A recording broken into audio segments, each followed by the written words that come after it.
अगर तुम्हें लगता है कि घर में रहते हुए भी मन बेचैन रहता है, अगर अपनों के बीच होकर भी भीतर कहीं खालीपन है, अगर हर दिन वही चेहरे हैं लेकिन शांति नहीं है, वो कोई कहानी नहीं, कोई प्रवचन नहीं, बल्कि तुम्हारे ही जीवन का आईना है। बुद्ध ने कभी कहा नहीं कि स्वर्ग कहीं ऊपर है। उन्होंने इशारा किया कि स्वर्ग वहीं है जहां तुम रोज जागते हो, उसी घर में, उन्हीं लोगों के बीच। लेकिन ये रहस्य इतना गहरा है कि ज्यादातर लोग पूरी जिंदगी घर को नर्क बनाकर जी लेते हैं और सोचते हैं कि समस्या दूसरों में है। आज इस वीडियो में वो 7 रहस्य खुलने वाले हैं जिन्हें बुद्ध ने सीधे नहीं कहा, बल्कि जीवन में छुपा दिया। और अगर तुमने इन्हें सिर्फ सुना नहीं बल्कि महसूस कर लिया, तो घर की हवा बदलने लगेगी, बिना किसी बहस के, बिना किसी जोर के। लेकिन ध्यान रखना, ये वीडियो अंत तक देखना जरूरी है, क्योंकि आधा सच कभी मुक्ति नहीं देता।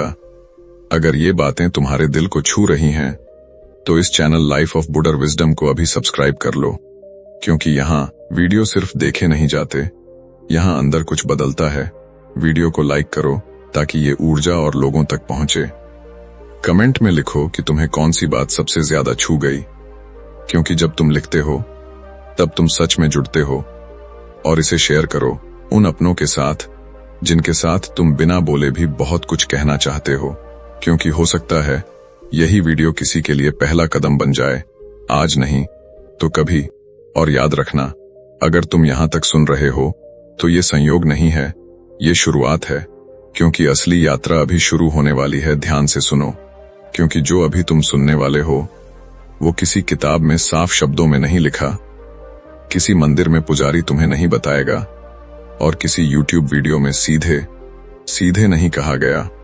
अगर ये बात तुमने अभी समझ ली, तो तुम्हारा घर वहीं से बदलना शुरू हो जाएगा।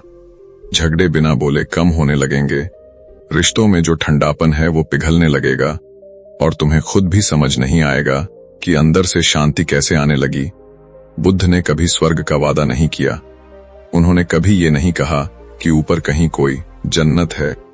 बुद्ध ने बस इतना कहा कि अगर इंसान अपने घर को सही ढंग से जीना सीख ले, तो उसे कहीं जाने की जरूरत नहीं। लेकिन यही बात सबसे ज्यादा छुपाई गई, क्योंकि अगर इंसान को घर में ही स्वर्ग मिल गया, तो वो डर से बाहर आ जाएगा, और जो डर से बाहर आ गया उसे कोई कंट्रोल नहीं कर सकता। इसीलिए बुद्ध के असली रहस्य हमेशा परतों में छुपा कर रखे गए, और आज उन्हीं परतों में से पहली परत तुम खोलने वाले हो। लेकिन उससे पहले एक सवाल, क्या तुमने कभी गौर किया है कि घर में सबसे ज्यादा दुख क्यों होता है? बाहर की दुनिया से इंसान लड़ सकता है, लेकिन घर की चुप्पी इंसान को तोड़ देती है। बाहर कोई अपमान करे तो गुस्सा आ जाता है, लेकिन घर में जब कोई बिना बोले अनदेखा करता है तो आत्मा तक कांप जाती है। बुद्ध कहते थे, दुख बाहर नहीं है, दुख उस जगह है जहां तुम सबसे ज्यादा उम्मीद रखते हो, और यही पहला झटका है जो ज्यादातर लोग सहन नहीं कर पाते, क्योंकि उन्हें बचपन से सिखाया गया कि घर मतलब सुरक्षा। लेकिन बुद्ध ने देखा कि घर ही सबसे बड़ा युद्ध क्षेत्र बन चुका है, और उसी युद्ध को रोकने के लिए उन्होंने पहला रहस्य दिया। लेकिन ये रहस्य किसी मंत्र की तरह नहीं है, ये एक नजरिए की तरह है, और जैसे ही नजरिया बदलेगा, घर का माहौल अपने आप बदलने लगेगा। बुद्ध कहते हैं कि घर तब नर्क बनता है जब हर व्यक्ति दूसरे से बिना बोले कुछ पाने की उम्मीद करता है, और यही उम्मीद जहर बन जाती है। पत्नी उम्मीद करती है कि पति समझे, पति उम्मीद करता है कि पत्नी बदले, बच्चे उम्मीद करते हैं कि माता पिता परफेक्ट हो, माता पिता उम्मीद करते हैं कि बच्चे उनकी तरह बने, और इन उम्मीदों के बीच कोई कुछ बोलता नहीं, लेकिन अंदर ही अंदर सब जलते रहते हैं। बुद्ध ने कहा था कि जहां शब्द नहीं बोले जाते, वहां मन सबसे ज्यादा चीखता है, और यही चीख धीरे धीरे रिश्तों को खा जाती है। लेकिन यहां पर एक सस्पेंस है, बुद्ध उम्मीद छोड़ने को नहीं कहते, वो बस उम्मीद का तरीका बदलने को कहते हैं। और यही फर्क 99% लोग नहीं समझते। लोग सोचते हैं कि बुद्ध मतलब सब छोड़ देना, लेकिन बुद्ध कहते हैं, छोड़ो नहीं, समझो, क्योंकि बिना समझे छोड़ा गया हर रिश्ता बदले में जहर छोड़ जाता है। अब यहां से पहला रहस्य शुरू होता है। बुद्ध का पहला रहस्य ये नहीं है कि घर में शांति कैसे लाओ, बल्कि ये है कि घर में अशांति कैसे पैदा होती है, क्योंकि जब तक कारण नहीं दिखेगा, समाधान नकली रहेगा। बुद्ध कहते हैं, घर में सबसे पहली अशांति तब पैदा होती है जब तुम सामने वाले को सुनने नहीं बल्कि जवाब देने के लिए सुनते हो। ध्यान से समझो, सुनने और जवाब देने में फर्क है। सुनना मतलब सामने वाले के शब्दों के पीछे छुपे डर को देखना, और जवाब देना मतलब अपने अहंकार को सही साबित करना। और घर में ज्यादातर बातचीत जवाब देने के लिए होती है, समझने के लिए नहीं। इसी वजह से एक ही बात सालों तक दोहराई जाती है। झगड़े नए नहीं होते, सिर्फ चेहरे बदल जाते हैं, शब्द वही रहते हैं। बुद्ध ने इसे कहा था, घूमता हुआ दुख, जो हर दिन वही रास्ता पकड़ता है। लेकिन अब सवाल यह है कि इस चक्र को तोड़ा कैसे जाए। यहीं पर बुद्ध का पहला रहस्य खतरनाक बन जाता है, क्योंकि ये रहस्य अपनाने के बाद तुम कभी भी पुराने जैसे नहीं रहोगे। बुद्ध कहते हैं, जिस दिन तुम घर के किसी एक व्यक्ति को बिना बदले स्वीकार कर लोगे, उसी दिन घर में पहली बार स्वर्ग की हवा घुसेगी। लेकिन यहाँ स्वीकार करने का मतलब सहना नहीं है, और यही सबसे बड़ा भ्रम है। सहना अंदर आग पैदा करता है, स्वीकार करना अंदर समझ पैदा करता है। जब तुम किसी को स्वीकार करते हो तो तुम ये मान लेते हो कि सामने वाला अभी इसी स्तर पर है, और तुम उसे भगवान बनाने की जिद छोड़ देते हो। और जैसे ही तुम भगवान बनाने की जिद छोड़ते हो, वैसे ही निराशा मरने लगती है। बुद्ध कहते हैं, निराशा किसी और से नहीं, तुम्हारी कल्पना से पैदा होती है। तुम जिस इंसान को देख रहे हो वो असली है, और तुम जिस इंसान की उम्मीद कर रहे हो वो तुम्हारा भ्रम है। और जब असली इंसान भ्रम को पूरा नहीं कर पाता तो तुम दुखी हो जाते हो। अब जरा सोचो, अगर घर में हर कोई दूसरे को उसकी असल स्थिति में देखना शुरू कर दे तो झगड़े कितने कम हो जाए। लेकिन यहाँ एक डर है। लोग कहते हैं कि अगर स्वीकार कर लिया तो सामने वाला बिगड़ जाएगा। बुद्ध मुस्कुराकर कहते हैं, इंसान तब बिगड़ता है जब उसे बदलने की कोशिश की जाती है, और इंसान तब सुधरता है जब उसे समझा जाता है। और यही फर्क स्वर्ग और नर्क का है। नर्क में हर कोई दूसरे को सुधारने में लगा है, और स्वर्ग में हर कोई खुद को देखने में लगा है। लेकिन कहानी अभी शुरू हुई है, क्योंकि पहला रहस्य सुनना आसान है, अपनाना नहीं। और यही वजह है कि बुद्ध ने इसे सीधे नहीं कहा, उन्होंने इसे जीवन की घटनाओं में छुपाया। और जो लोग सिर्फ शब्द सुनते हैं वो रहस्य चूक जाते हैं। लेकिन जो आज यहां तक सुन चुके हैं, उनके अंदर कहीं ना कहीं एक हलचल शुरू हो चुकी है। शायद तुम्हें किसी का चेहरा याद आ रहा होगा, शायद तुम्हें लग रहा होगा कि अगर उस दिन मैंने अलग तरह से सुना होता तो बात यहां तक नहीं आती।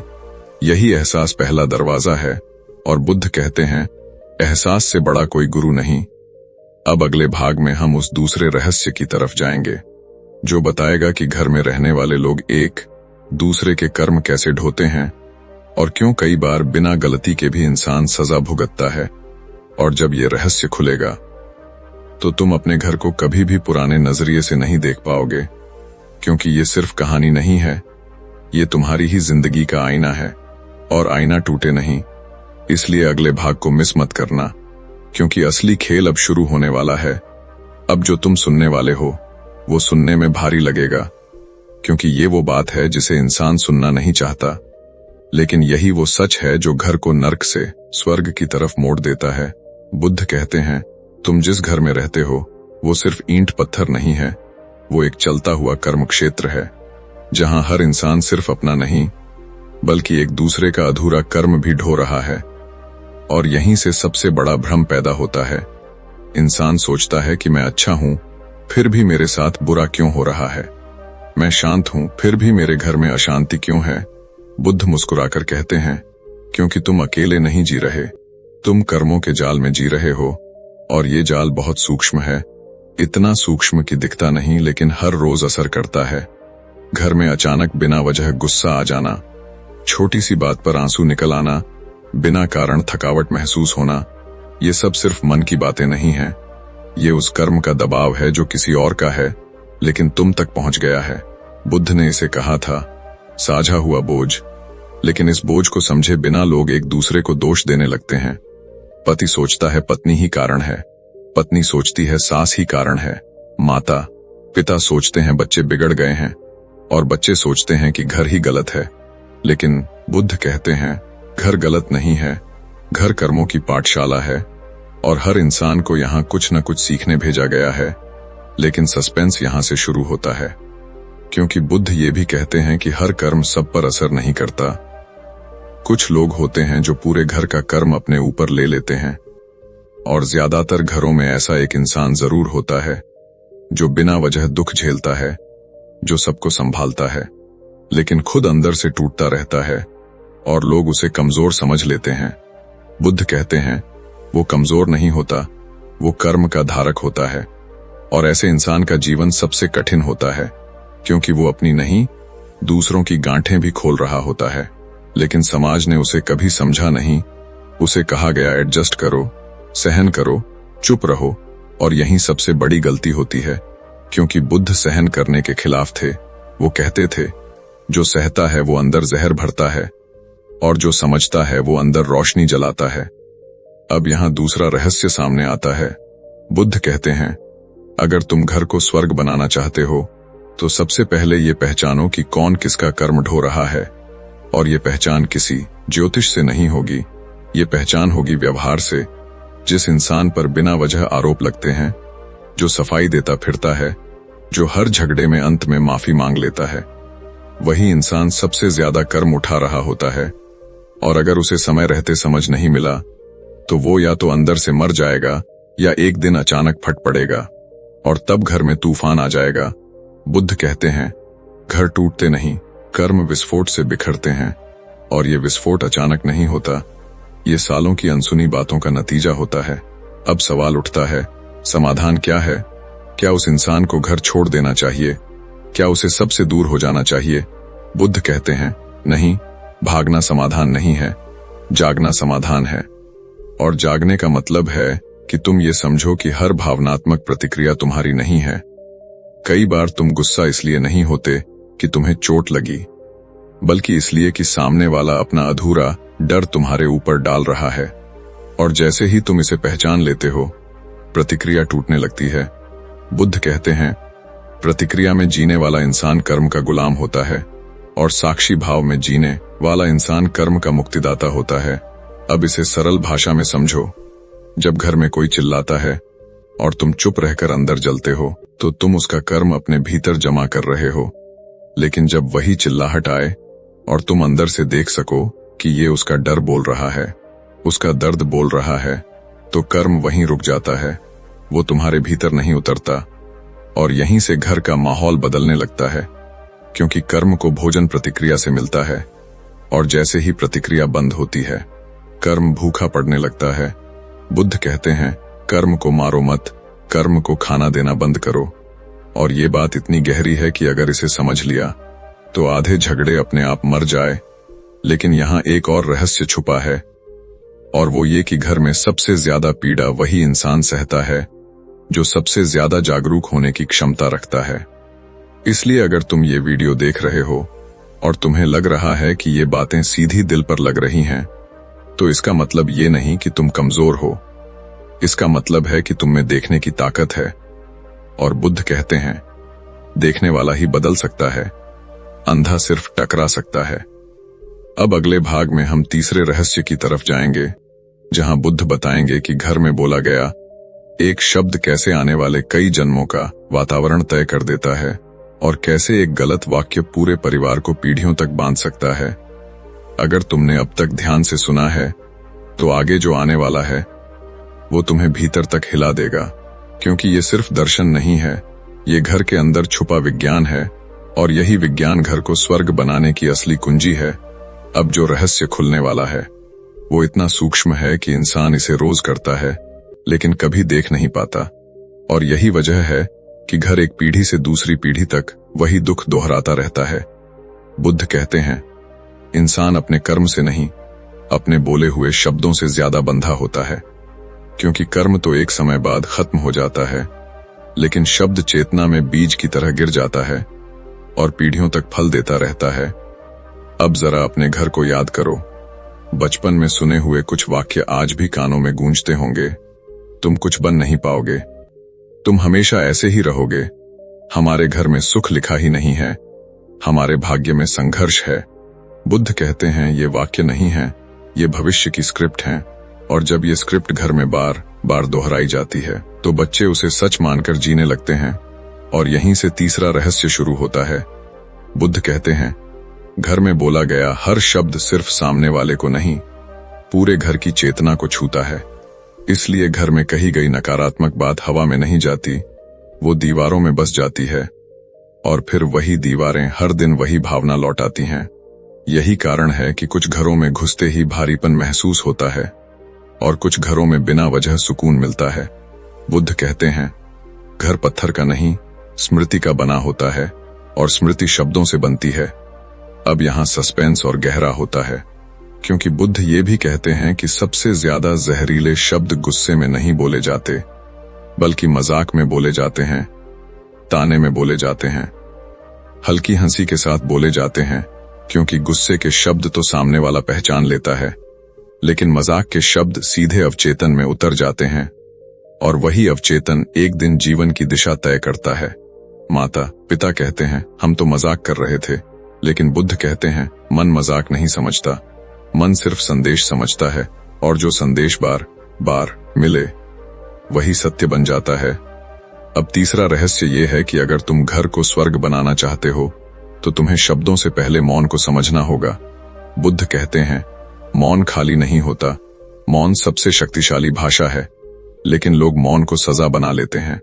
घर में चुप्पी छा जाती है, कोई बात नहीं करता, और उस चुप्पी में हजारों आरोप गूंजते रहते हैं। बुद्ध कहते हैं, ये मौन नहीं है, ये दबा हुआ शोर है, और ये शोर आने वाली पीढ़ियों तक जाता है। अब सवाल है, सही मौन क्या है? बुद्ध कहते हैं, सही मौन वो है जिसमें मन शांत हो, आरोप न हो, अपेक्षा न हो। लेकिन अगर मौन में भी तुम अंदर से लड़ रहे हो तो वो मौन घर को और भारी बना देता है। इसलिए तीसरा रहस्य ये नहीं है कि कम बोलो, तीसरा रहस्य ये है कि होश में बोलो। बुद्ध कहते हैं, बोलने से पहले ये देखो कि ये शब्द डर से आ रहा है या समझ से। अगर डर से है तो उसे मत बोलो, अगर समझ से है तो उसे रोको मत। और जैसे ही घर में एक इंसान भी ऐसा करने लगता है, पूरे घर की भाषा बदलने लगती है, क्योंकि शब्द वायरस की तरह होते हैं, लेकिन शांति भी वायरस की तरह ही फैलती है। अब एक और गहरी बात, बुद्ध कहते हैं, घर में सबसे ज्यादा जख्म बच्चों को नहीं, बड़े बच्चों को लगते हैं, जो उम्र में बड़े हैं लेकिन भावनाओं में अकेले हैं। उनसे कहा जाता है, तुम समझदार हो, तुम्हें एडजस्ट करना चाहिए, और यही शब्द उनके भीतर सबसे गहरा घाव बना देता है, क्योंकि समझदार कहलाने वाला इंसान रो भी नहीं सकता, शिकायत भी नहीं कर सकता, और यही दबा हुआ दर्द एक दिन कठोरता बन जाता है। बुद्ध कहते हैं, कठोर इंसान बुरा नहीं होता, वो बस बहुत देर तक चुप रहा होता है, और जब ऐसा इंसान घर में बढ़ता है तो वो अनजाने में वही शब्द आगे बढ़ा देता है, और चक्र चलता रहता है। अब तीसरा रहस्य यहीं तोड़ना है। बुद्ध कहते हैं, अगर तुम वो शब्द नहीं बोलोगे जो तुम्हें तोड़ते थे, तो यहीं से पीढ़ियों का बोझ हल्का होने लगेगा। तुम अकेले स्वर्ग नहीं बनाओगे, तुम आने वालों के लिए रास्ता साफ करोगे, लेकिन ये काम आसान नहीं है, क्योंकि जब तुम अलग भाषा बोलना शुरू करते हो तो लोग कहते हैं, तुम बदल गए हो, तुम अजीब हो गए हो। बुद्ध मुस्कुराकर कहते हैं, जो इंसान चक्र तोड़ता है उसे पागल ही कहा जाता है, लेकिन वही पागल एक दिन दिशा बदल देता है। अब अगले भाग में हम चौथे रहस्य की तरफ बढ़ेंगे, जहां बुद्ध बताएंगे कि घर में दिया गया सम्मान कैसे ऊर्जा बनकर लौटता है, और कैसे अपमान बिना बोले भी पूरे परिवार को कमजोर बना देता है।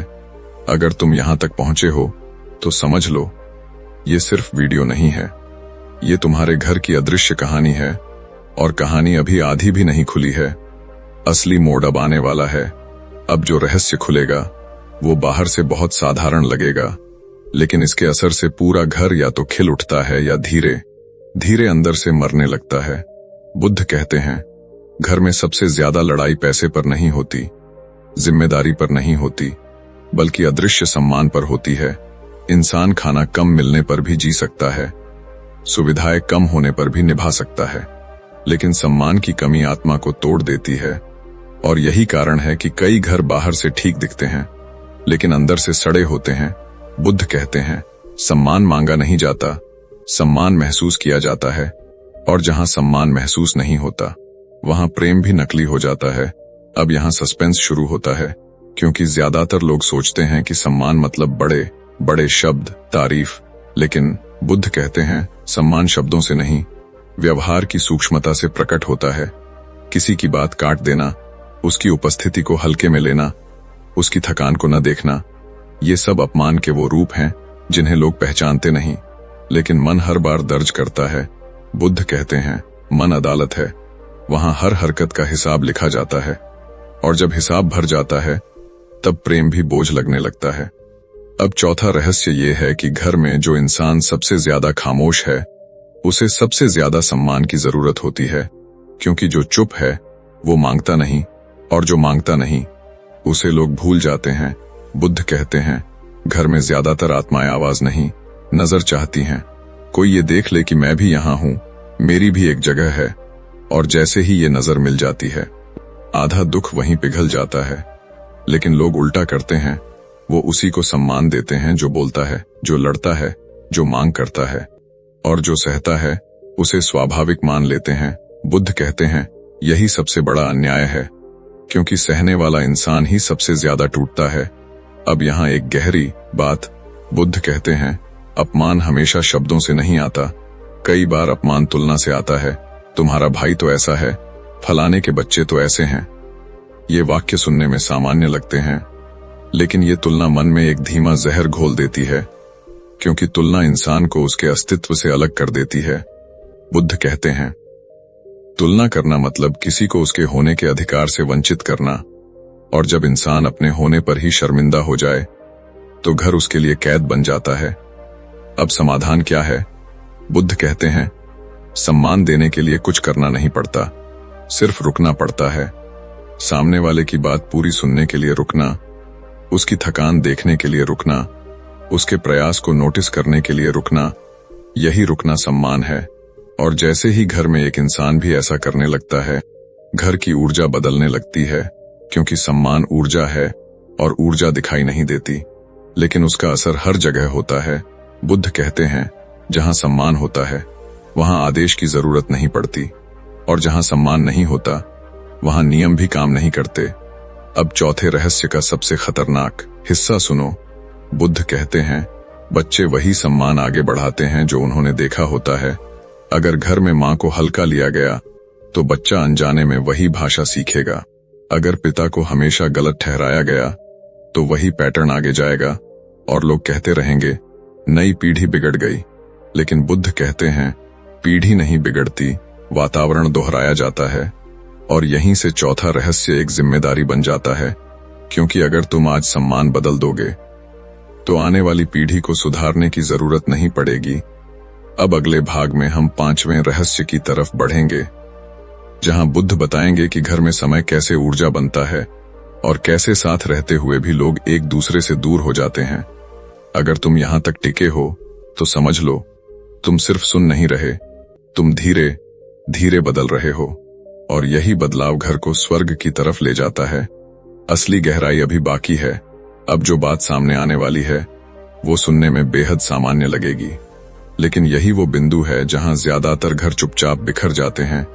बुद्ध कहते हैं, घर में लोग सबसे ज्यादा शिकायत समय की करते हैं। किसी के पास समय नहीं, कोई सुनने का समय नहीं, कोई बैठने का समय नहीं। लेकिन बुद्ध कहते हैं, समस्या समय की नहीं है, समस्या उपस्थिति की है। इंसान घर में होता है लेकिन मौजूद नहीं होता। शरीर एक कमरे में होता है और मन कहीं और भटक रहा होता है, और यही अनुपस्थिति धीरे धीरे रिश्तों को खोखला कर देती है। बुद्ध कहते हैं, तुम किसी को जितना समय देते हो उससे ज्यादा ये मायने रखता है कि उस समय में तुम कितने हो। अब जरा सोचो, कितनी बार तुम घर में बैठे होते हो लेकिन मोबाइल में उलझे होते हो। कितनी बार कोई तुमसे बात कर रहा होता है और तुम अगला जवाब सोच रहे होते हो। बुद्ध कहते हैं, यही वो पल हैं जहां प्रेम चुपचाप मरता है, क्योंकि प्रेम ध्यान से जीवित रहता है, और ध्यान भटकते ही प्रेम भी दम तोड़ देता है। अब पांचवां रहस्य यहीं छुपा है। बुद्ध कहते हैं, घर में दिया गया अधूरा समय सबसे ज्यादा नुकसान करता है। पूरा समय कम हो तो भी चल जाता है, लेकिन अधूरा समय सामने वाले को यह संदेश देता है कि तुम मेरे लिए प्राथमिक नहीं हो, और यही संदेश शब्दों से ज्यादा गहरा चोट करता है, क्योंकि शब्द झूठ बोल सकते हैं लेकिन व्यवहार नहीं। अब यहां सस्पेंस और बढ़ता है। बुद्ध कहते हैं, जो इंसान हमेशा कहता है कि मैं बहुत व्यस्त हूं, वो असल में अपने ही मन से भाग रहा होता है। और जब इंसान खुद से भागता है तो वो किसी के साथ भी पूरी तरह नहीं रह सकता। इसलिए घर में सबसे ज्यादा अकेलापन भीड़ में पैदा होता है। सब साथ होते हैं लेकिन कोई किसी के साथ नहीं होता। बुद्ध कहते हैं यही सबसे सूक्ष्म नर्क है, जहां शोर बहुत होता है लेकिन जुड़ाव होता है। अब समाधान क्या है? बुद्ध कहते हैं समय निकालने की जरूरत नहीं, समय में उतरने की जरूरत है। जब तुम किसी के साथ बैठो तो बस बैठो, जब सुनो तो बस सुनो, मन को कहीं और मत भेजो, क्योंकि मन का जाना ही सबसे बड़ा अपमान है। और यहाँ एक गहरी बात, बुद्ध कहते हैं बच्चे सबसे पहले यही अनुपस्थिति सीखते हैं। वो देखते हैं कि बड़े साथ बैठकर भी अलग अलग दुनियाओं में खोए रहते हैं, और फिर वही पैटर्न आगे चलता है। बच्चे भी बोलना छोड़ देते हैं, सवाल पूछना छोड़ देते हैं, और एक दिन माता पिता कहते हैं बच्चा हमसे दूर हो गया। लेकिन बुद्ध कहते हैं दूरी अचानक नहीं आती, दूरी धीरे धीरे बनाई जाती है, हर उस पल में जब तुम मौजूद नहीं थे। अब पांचवां रहस्य ये है कि अगर तुम घर को स्वर्ग बनाना चाहते हो तो रोज कुछ पल ऐसे रखो जहां कोई लक्ष्य न हो, कोई उपदेश न हो, कोई सुधार न हो, सिर्फ साथ होना हो, बिना एजेंडा, बिना अपेक्षा। क्योंकि जहां अपेक्षा होती है वहां सहजता मर जाती है, और जहां सहजता मर जाती है वहां प्रेम भी अभिनय बन जाता है। बुद्ध कहते हैं अभिनय से रिश्ता चल सकता है लेकिन आत्मा थक जाती है। अब एक और सूक्ष्म बात, बुद्ध कहते हैं घर में सबसे कीमती समय वो नहीं होता जो घंटों का हो, बल्कि वो होता है जो मन से जुड़ा हो। 5 मिनट का सच्चा ध्यान घंटों की औपचारिक मौजूदगी से ज्यादा असर करता है, लेकिन इंसान इसे समझ नहीं पाता। वो सोचता है कि मैंने तो पूरा दिन दिया, लेकिन सामने वाला याद रखता है वो 5 मिनट जहां तुम सच में उसके साथ थे, या वो 5 मिनट जहां तुम उसके सामने होकर भी गायब थे। अब यहां से पांचवां रहस्य एक अभ्यास बन जाता है। बुद्ध कहते हैं दिन में कम से कम एक बार किसी एक इंसान के साथ पूरी तरह उपस्थित रहो, बिना फोन, बिना जल्दी, बिना बेचैनी, और देखो घर की हवा कैसे बदलती है, क्योंकि उपस्थिति संक्रामक होती है। एक इंसान भी जागरूक हो जाए तो बाकी लोग भी खुद खींचने लगते हैं। अब अगले भाग में हम छठे रहस्य की तरफ बढ़ेंगे, जहां बुद्ध बताएंगे कि घर में भावनाओं को दबाना क्यों सबसे खतरनाक जहर है, और कैसे रोका गया आंसू पूरे परिवार की ऊर्जा को बीमार कर देता है। अगर तुम यहां तक रुके हो तो समझ लो ये सिर्फ सुनना नहीं है, ये अभ्यास है, और अभ्यास ही स्वर्ग का रास्ता है। आखिरी मोड़ अब नजदीक है। अब जो रहस्य सामने आने वाला है वो बहुत लोगों को असहज करेगा, क्योंकि ये उस झूठ को तोड़ता है जिसे समाज ने सदियों से सच बनाकर रखा है। बुद्ध कहते हैं मजबूत वही नहीं होता जो रोता नहीं, मजबूत वही होता है जो अपनी भावना को पहचानता है। लेकिन घरों में ठीक उल्टा सिखाया जाता है, मत रो, चुप रहो, घर की बात बाहर मत निकालो, और यही शब्द धीरे धीरे भावना को अपराध बना देते हैं। बुद्ध कहते हैं जिस घर में भावना अपराध बन जाए उस घर में बीमारी जन्म लेती है, क्योंकि जो बाहर नहीं निकलता वो भीतर सड़ता है। अब जरा ध्यान दो, कितने घरों में लोग हंसते तो हैं लेकिन दिल खोलकर रोते नहीं। कितने लोग कहते हैं सब ठीक, जबकि अंदर सब बिखरा होता है। बुद्ध कहते हैं यही दिखावटी ठीक होना सबसे जहरीला होता है, क्योंकि इसमें इंसान खुद से झूठ बोलने लगता है, और जब इंसान खुद से झूठ बोलता है तो उसका शरीर सच बोलने लगता है, थकान बनकर, चिड़चिड़ापन बनकर, बीमारी बनकर। अब छठा रहस्य यहीं से शुरू होता है। बुद्ध कहते हैं घर में दबाई गई हर भावना सिर्फ उस इंसान को नहीं, पूरे वातावरण को प्रभावित करती है, क्योंकि भावना ऊर्जा है, और ऊर्जा दीवारों में, कमरों में, रिश्तों में जमा होती जाती है। यही वजह है कि कुछ घरों में बिना वजह घुटन महसूस होती है। बुद्ध कहते हैं ये हवा नहीं, अधूरे आंसू होते हैं। अब सस्पेंस और गहरा होता है। बुद्ध ये भी कहते हैं कि सबसे ज्यादा दबाई जाने वाली भावना गुस्सा नहीं बल्कि दुख होता है, क्योंकि गुस्सा तो निकल जाता है, दुख अंदर बैठ जाता है, और जो दुख अंदर बैठ गया वो धीरे धीरे पहचान बन जाता है।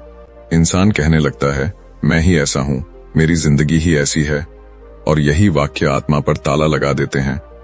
अब यहाँ एक बहुत खतरनाक बात, बुद्ध कहते हैं बच्चे अपने दुख को शब्दों में नहीं व्यवहार में दिखाते हैं, चुप्पी, जिद, चिड़चिड़ापन, पढ़ाई से दूर भागना, ये सब दबे हुए भाव का रूप है। लेकिन घर वाले कहते हैं बच्चा बिगड़ गया, बुद्ध कहते हैं बच्चा बिगड़ा नहीं, बच्चा बोल नहीं पा रहा। और जब घर भावना सुनना बंद कर देता है तो शरीर बोलना शुरू करता है। अब समाधान क्या है? बुद्ध कहते हैं भावना को ठीक करने की जरूरत नहीं, भावना को जगह देने की जरूरत है। रोने वाले को चुप मत कराओ, उदास को समझाओ मत, बस उसके साथ बैठ जाओ, क्योंकि भावना तभी शांत होती है जब उसे स्वीकार किया जाता है। दबाने से वो और उग्र हो जाती है। अब छठा रहस्य ये है कि घर में अगर एक इंसान भी अपनी भावना को ईमानदारी से महसूस करना शुरू कर दे तो पूरे घर का भावनात्मक जहर धीरे धीरे बाहर निकलने लगता है। बुद्ध कहते हैं भावना को बहने दो, दिशा मत दो, क्योंकि बहाव खुद रास्ता ढूंढ लेता है। लेकिन समाज डरता है, लोग कहते हैं अगर रोने दिया तो कमजोर हो जाएगा। बुद्ध मुस्कुराकर कहते हैं जो रो सकता है वही मजबूत होता है, क्योंकि उसने अपने भीतर के पत्थर को पानी बना लिया। अब एक और गहरी परत। बुद्ध कहते हैं घर में सबसे ज्यादा बीमार वही होता है जो सबसे ज्यादा भावनाएं दबाता है, और ज्यादातर ये वही इंसान होता है जिसे कहा जाता है तुम समझदार हो, तुम संभाल लोगे, और वही समझदारी एक दिन बोझ बन जाती है। अब छठा रहस्य यही चेतावनी बन जाता है। अगर तुम आज भी चुप रहकर सब सह रहे हो तो तुम घर को बचा नहीं रहे, तुम उसे धीरे धीरे बीमार कर रहे हो, क्योंकि दबा हुआ सच कभी न कभी विकृति बनकर बाहर आता है। बुद्ध कहते हैं सच अगर आज आंसू बनकर निकल जाए तो कल बीमारी बनकर नहीं निकलेगा। अब अगले भाग में हम 7वें और आखिरी रहस्य की तरफ बढ़ेंगे, जहां बुद्ध बताएंगे कि घर में क्षमा क्यों नहीं बल्कि समझ जरूरी है, और कैसे एक गलत माफी पूरे जीवन को दोहराव में फंसा देती है। अगर तुम यहां तक टिके हो तो समझ लो अब स्वर्ग बहुत दूर नहीं है, आखिरी दरवाजा अब खुलने वाला है। अब जो रहस्य खुलेगा वो सबसे ज्यादा गलत समझा गया है, और शायद इसी वजह से लोग सालों तक माफ करते रहते हैं लेकिन भीतर से मुक्त नहीं हो पाते। बुद्ध कहते हैं माफी समाधान नहीं है, समझ समाधान है, और जहां समझ नहीं होती वहां माफी सिर्फ एक समझौता बन जाती है। इंसान कहता है मैंने माफ कर दिया, लेकिन हर अगली बहस में वही बात निकल आती है, वही घाव फिर हरा हो जाता है। बुद्ध कहते हैं अगर सच में माफी हो गई होती तो याद भी ना आती, लेकिन याद आ रही है क्योंकि समझ अधूरी है। अब यहाँ सस्पेंस शुरू होता है। बुद्ध ये भी कहते हैं कि ज्यादातर लोग माफी इसलिए देते हैं ताकि शांति बनी रहे, प्रेम बना रहे, घर न टूटे, लेकिन ऐसी माफी भीतर दबाव पैदा करती है, और दबाव एक दिन विस्फोट बन जाता है। बुद्ध कहते हैं जो माफी डर से दी जाती है वो कर्म को और गहरा कर देती है। अब 7वां रहस्य ये है कि घर को स्वर्ग बनाने के लिए किसी को माफ करने की नहीं, किसी को देखने की जरूरत है। देखने का मतलब है समझना कि सामने वाला जिस तरह है वो उसकी चेतना की सीमा है, वो उससे आगे अभी जा ही नहीं सकता। और जब तुम ये समझ लेते हो तो क्रोध अपने आप गिरने लगता है, क्योंकि तुम किसी अंधे से नाराज नहीं होते, तुम बस रास्ता बदल लेते हो। बुद्ध कहते हैं नाराजगी तब पैदा होती है जब तुम असंभव से उम्मीद रखते हो, और समझ तब आती है जब तुम यथार्थ को देख लेते हो। अब जरा अपने घर की किसी एक ऐसी घटना को याद करो जिसे तुम बार बार माफ करते आए हो, और हर बार वही दर्द फिर जाग जाता है। बुद्ध कहते हैं वहां तुमने माफ किया है, समझा नहीं है, क्योंकि अगर समझ लिया होता तो तुम अगली बार वही उम्मीद ही न रखते, और उम्मीद न रहे तो चोट भी नहीं लगती। अब यहाँ एक बहुत गहरी बात। बुद्ध कहते हैं समझ का मतलब ये नहीं कि तुम गलत को सही मान लो, समझ का मतलब है कि तुम ये जान लो कि सामने वाला ऐसा क्यों है, उसका डर क्या है, उसकी कमी कहाँ है, और जैसे ही तुम ये देख लेते हो तुम उससे लड़ना बंद कर देते हो, क्योंकि अब लड़ाई व्यर्थ लगने लगती है। अब 7वां रहस्य ये भी सिखाता है कि समझ कभी भी दूसरे को बदलने के लिए नहीं होती, समझ सिर्फ खुद को मुक्त करने के लिए होती है। लोग कहते हैं मैंने समझ लिया, लेकिन वो नहीं बदला। बुद्ध कहते हैं समझने का लक्ष्य बदलाव नहीं, स्वतंत्रता है। जिस दिन तुम ये समझ लेते हो उसी दिन सामने वाला तुम्हारे मन से उतर जाता है, और जहां मन हल्का हो जाए वही स्वर्ग है। अब एक और परत। बुद्ध कहते हैं घर में सबसे ज्यादा बार माफी वही मांगता है जो सबसे ज्यादा दोषी महसूस करता है, और सबसे ज्यादा दोषी वही होता है जिसे बचपन में बार बार बताया गया कि तुम गलत हो, और वही दोष भाव उसे बार बार झुकने पर मजबूर करता है। लेकिन बुद्ध कहते हैं, झुकना प्रेम नहीं है, झुकना डर है, और डर से बने रिश्ते कभी स्वर्ग नहीं बनाते। अब समाधान क्या है? बुद्ध कहते हैं, जब कोई तुम्हें चोट पहुंचाए तो तुरंत माफ मत करो। पहले देखो ये चोट तुम्हें क्यों लगी। क्या इसलिए कि तुम्हारी कोई अपेक्षा टूटी? क्या इसलिए कि तुमने सामने वाले को वो बना दिया जो वो है ही नहीं? और जैसे ही तुम इस सवाल को देख लेते हो, आधी पीड़ा वहीं गिर जाती है, क्योंकि अब दोष बाहर नहीं, भीतर दिखाई देता है, और भीतर दिखा हुआ दोष इलाज बन जाता है। अब 7वां रहस्य यहीं पूरा नहीं होता, इसका आखिरी हिस्सा सबसे खतरनाक है। बुद्ध कहते हैं, अगर तुम घर में स्वर्ग चाहते हो तो तुम्हें किसी को माफ करने से पहले खुद को निर्दोष करना होगा। खुद को इस भ्रम से मुक्त करना होगा कि सब कुछ तुम्हारे नियंत्रण में है, क्योंकि जब तक तुम ये सोचते रहोगे कि मैं सही तरीके से कर लूं तो सब ठीक हो जाएगा, तब तक तुम थकते रहोगे, और थका हुआ इंसान प्रेम नहीं दे सकता। अब यहां से स्वर्ग की परिभाषा बदल जाती है।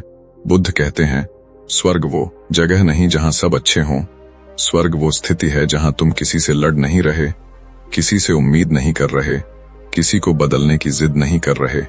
और जैसे ही ये तीनों गिरते हैं, घर वहीं बदलना शुरू हो जाता है। बाहर कुछ बदले या न बदले, भीतर शांति उतर आती है, और यही शांति धीरे धीरे व्यवहार में, शब्दों में, रिश्तों में फैलती है। अब अगले भाग में हम देखेंगे कि ये 7 रहस्य मिलकर घर की पूरी ऊर्जा को कैसे बदलते हैं, और क्यों बुद्ध कहते थे, जिसने घर में जागरूकता पाली उसे जंगल जाने की जरूरत नहीं।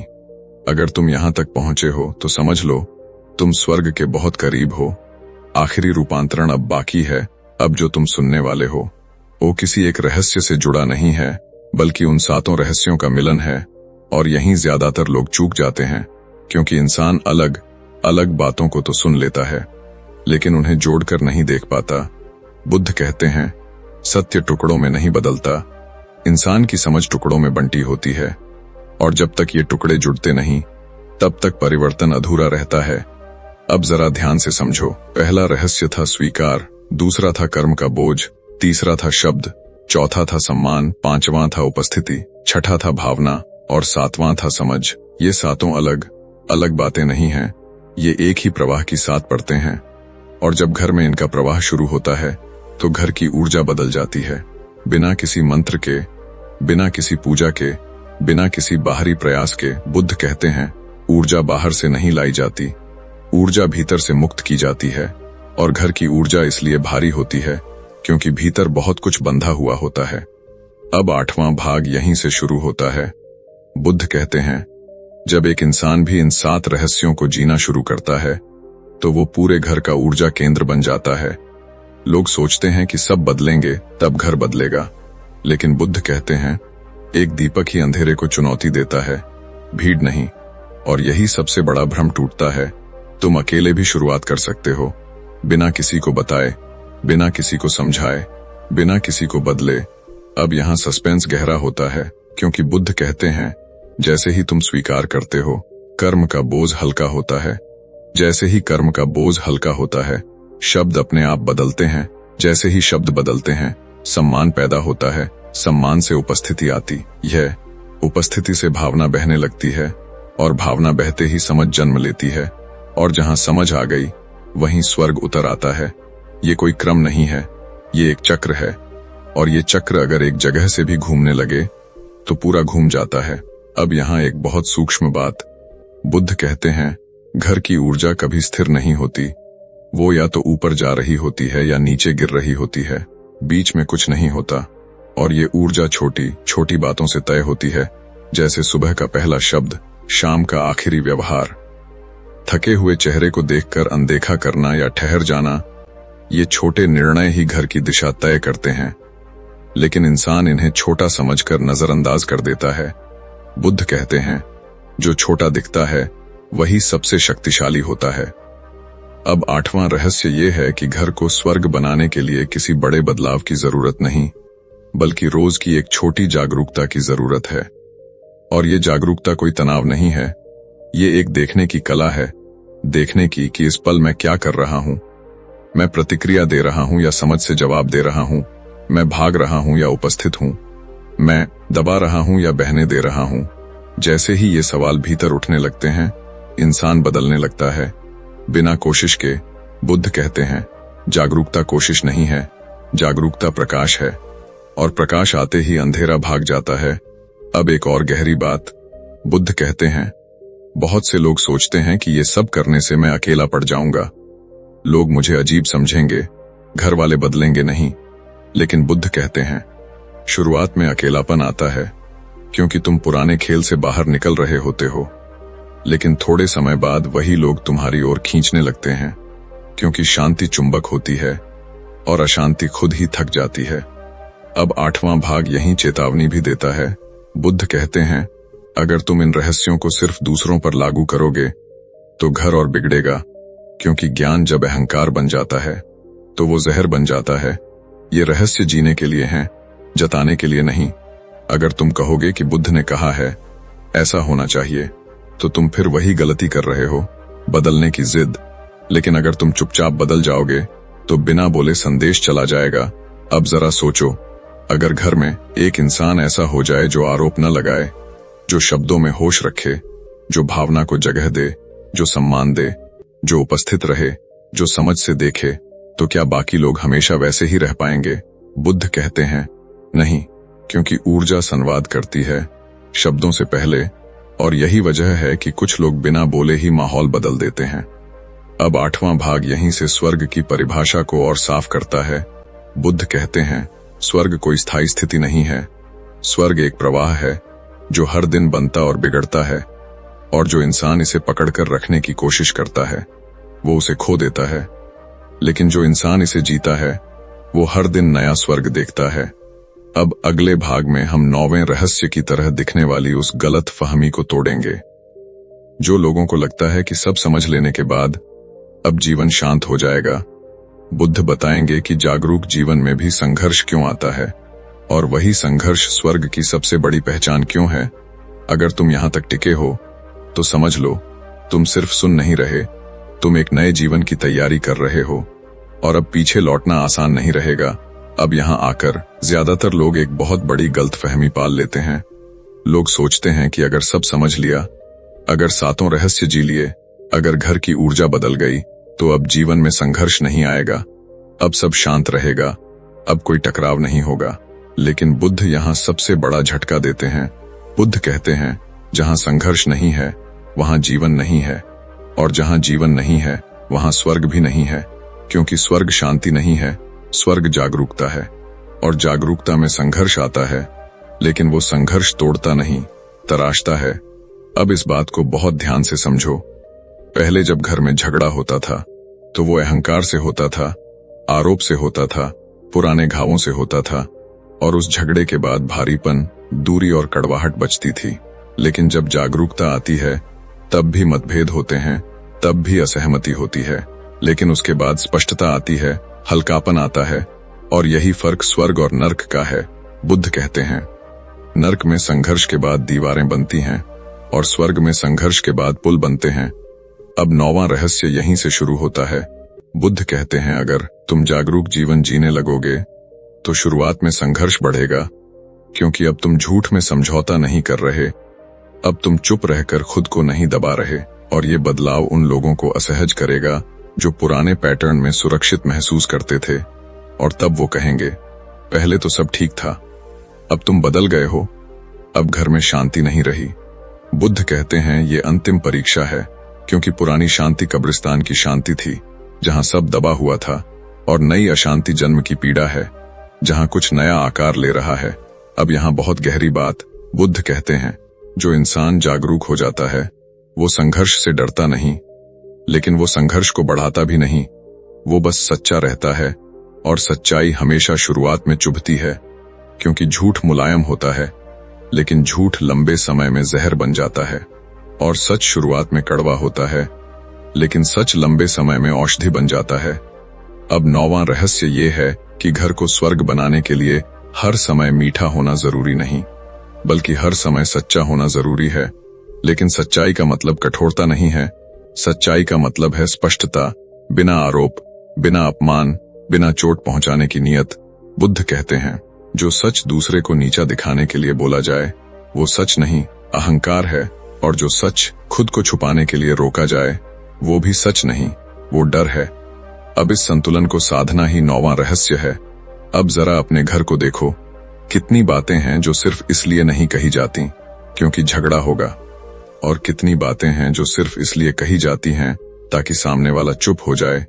बुद्ध कहते हैं, दोनों ही स्थितियों में प्रेम मरता है, क्योंकि प्रेम न दबाव में जी सकता है न डर में। प्रेम सिर्फ खुले आकाश में जीता है, और खुला आकाश वही है जहां सच और करुणा साथ चलते हैं। अब यहां सस्पेंस और बढ़ता है। बुद्ध कहते हैं, जागरूक घर में भी आंसू आते हैं, लेकिन वो आंसू विष नहीं होते, वो शुद्धि होते हैं। जागरूक घर में भी गुस्सा आता है, लेकिन वो गुस्सा नफरत नहीं बनता, वो सीमा बन जाता है। और सीमा प्रेम की दुश्मन नहीं है, सीमा प्रेम की सुरक्षा है। क्योंकि जहां सीमा नहीं होती वहां शोषण होता है, और शोषण कभी स्वर्ग नहीं बनाता। अब 9वां रहस्य यही चेतावनी देता है, अगर तुम सिर्फ शांति चाहते हो तो तुम फिर से दबाने लगोगे, लेकिन अगर तुम जागरूकता चाहते हो तो तुम हर भावना को देखने की हिम्मत रखोगे, और यही हिम्मत घर को जीवित रखती है। अब एक और गहरी परत। बुद्ध कहते हैं, जो लोग जागरूक जीवन शुरू करते हैं वो एक समय पर बहुत थकान महसूस करते हैं, क्योंकि अब वो पुरानी बेहोशी में नहीं लौट सकते और नई आदतें अभी मजबूत नहीं हुई होती। और यही वो समय है जब ज्यादातर लोग पीछे हट जाते हैं, कहते हैं ये सब हमारे बस का नहीं। लेकिन बुद्ध कहते हैं, यही वो क्षण है जहां तुम स्वर्ग के दरवाजे पर खड़े होते हो, क्योंकि इसके बाद संघर्ष का स्वरूप बदल जाता है। अब संघर्ष बाहर से नहीं, भीतर से होता है, और भीतर का संघर्ष बाहर के युद्ध से कहीं ज्यादा मुक्तिदायक होता है, क्योंकि इसमें तुम किसी को हराते नहीं, खुद को समझते हो। अब 9वां रहस्य यहीं से साफ करता है कि स्वर्ग कोई आराम की जगह नहीं, स्वर्ग एक सजग जीवन है, जहां हर दिन कुछ नया सीखना पड़ता है, हर दिन अपने अहंकार को देखना पड़ता है, हर दिन अपनी प्रतिक्रिया को पकड़ना पड़ता है। और जो इंसान इस यात्रा से डर जाता है वो फिर से पुराने नर्क में लौट जाता है, क्योंकि नर्क परिचित होता है और स्वर्ग अज्ञात। लेकिन बुद्ध कहते हैं, अज्ञात से ही विस्तार होता है, परिचित से सिर्फ दोहराव। अब अगले और आखिरी भाग में हम उस अंतिम सत्य को खोलेंगे जहां बुद्ध बताते हैं कि घर स्वर्ग तब नहीं बनता जब सब बदल जाए, बल्कि तब बनता है जब तुम पूरी तरह जाग जाओ। और ये जागरण ही इस पूरी यात्रा का अंतिम निष्कर्ष है। अगर तुम यहां तक पहुंचे हो तो समझ लो, अब वापसी नहीं है, आखिरी द्वार खुलने वाला है। अब जो तुम सुनने वाले हो वो किसी नियम की तरह नहीं है, किसी तकनीक की तरह नहीं है, बल्कि एक सीधी चोट है उस भ्रम पर जिसमें इंसान पूरी जिंदगी जीता है।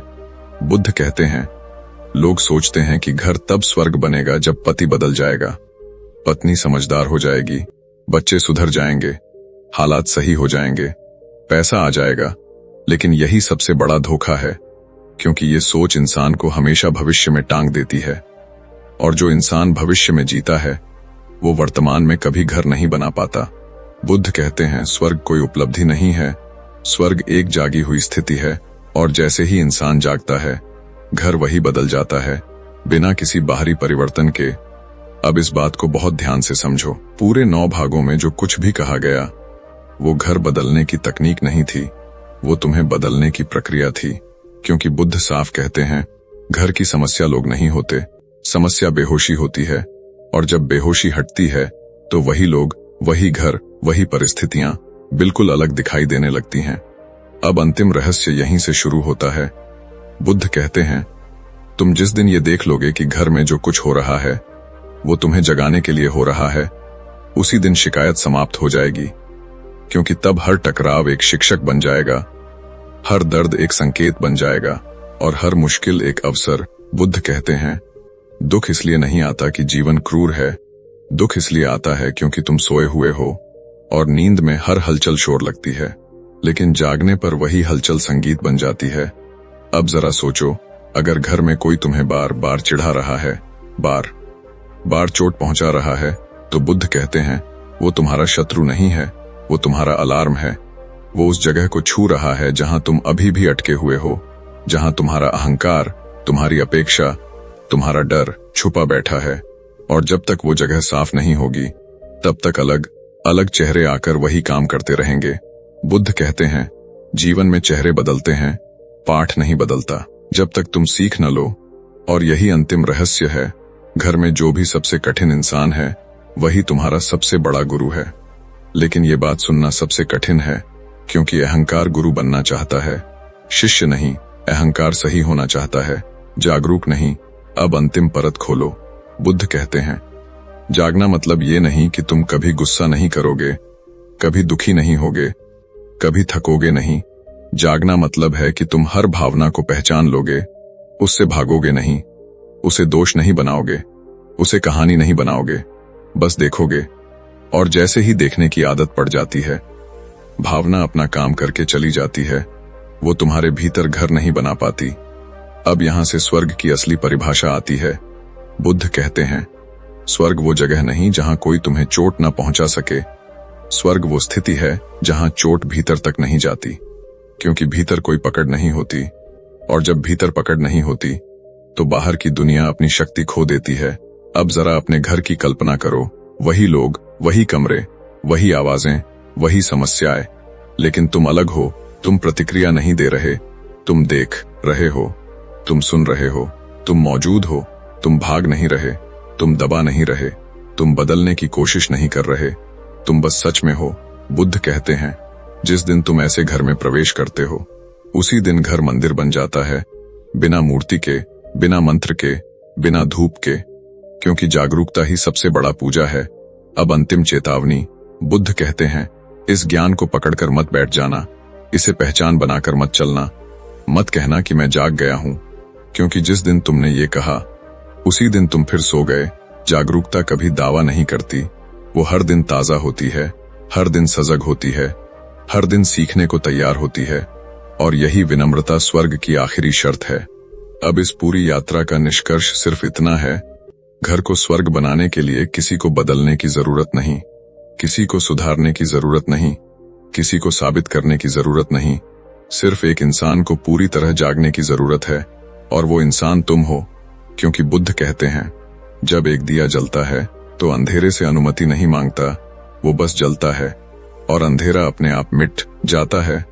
अगर तुम यहां तक पहुंचे हो, अगर तुमने एक पल के लिए भी अपने भीतर कुछ हिलता हुआ महसूस किया है, तो समझ लो, ये कहानी खत्म नहीं हुई, ये तुम्हारे जीवन में शुरू हुई है। और यही शुरुआत ही असली स्वर्ग है।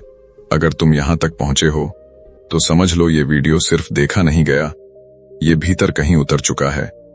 क्योंकि जो बातें आज तुमने सुनी, वो बाहर की दुनिया बदलने के लिए नहीं थीं, वो तुम्हें जगाने के लिए थीं। बुद्ध कहते हैं, जो सच भीतर हिलन पैदा कर दे, वही असली शिक्षा होती है। अब सवाल ये नहीं है कि तुमने क्या सुना, सवाल ये है कि तुम इसके बाद कैसे जियोगे। क्या सब कुछ पहले जैसा चलता रहेगा, या तुम थोड़ी सी जागरूकता अपने घर में ले जाओगे, अपने शब्दों में, अपने व्यवहार में, अपने मौन में। क्योंकि स्वर्ग किसी एक दिन नहीं बनता, स्वर्ग हर दिन के छोटे फैसलों से बनता है। और अगर इस वीडियो के किसी एक पल ने भी तुम्हें सोचने पर मजबूर किया है, तो इस वीडियो को लाइक जरूर करो, ताकि ये ऊर्जा और लोगों तक पहुंचे। कमेंट में लिखो कि कौन सा रहस्य तुम्हारे दिल को छू गया, क्योंकि जब तुम लिखते हो, तब तुम उस सच को स्वीकार करते हो। और इसे शेयर करो उन अपनों के साथ जिनके साथ तुम बिना बोले भी बहुत कुछ कहना चाहते हो। हो सकता है यही वीडियो किसी रिश्ते को टूटने से बचा ले। और अगर तुम चाहते हो ऐसे ही गहरे, सच्चे और जागरूकता से भरे वीडियो, तो life of Buddha wisdom channel को अभी सब्सक्राइब कर लो। क्योंकि यहाँ कहानी खत्म नहीं होती, यहाँ हर वीडियो एक नई परत खोलता है। और याद रखना, बुद्ध कहते हैं, जिसने सुन लिया और बदल गया, वही आगे बढ़ता है, और जिसने सिर्फ सुना, वो वहीं रुक जाता है। अब चुनाव तुम्हारा है, और यात्रा अभी बाकी है।